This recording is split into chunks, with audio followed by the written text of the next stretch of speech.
চললাম মা মেয়ে স্কুলে। ডলের স্কুলে যাচ্ছি, ডলের মাইনে জমা দিতে স্কুলে। গুড মর্নিং গাইস, আজকে রাস্তা দিয়ে গুড মর্নিং বললাম, বলুন গুড মর্নিং। চলুন ডলের স্কুলটা আপনাদের দেখাবো। সারদা স্কুলে পড়ে, আমার এখানকার যারা আমার ফ্রেন্ড আছে তারা তো জানেই সারদা। আমিও পড়েছি, বড় মেয়ে পড়েছে। আগে এইসব রাস্তাগুলো কীরকম ছিল। ও আমার প্রাইমারি স্কুলটা দেখালাম না, পার করে আসলাম।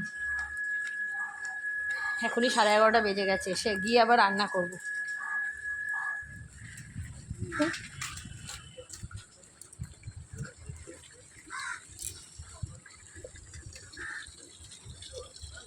ডলের স্কুলে ঢুকে পড়েছি। চুপ কর, এই খেলার মাঠ। চলুন এখন অফিসে যাচ্ছি। খেলার মাঠটা এত বড়, যেখানে ডল খেলেই না। ডলের স্কুলে এসেছি না, ডলের এখন রাজত্ব চলছে। আমাকে বলছে এদিকে চলো, আমি সেখানেই যাচ্ছি। আমারও স্কুল ছিল এক সময়, বুঝেছেন।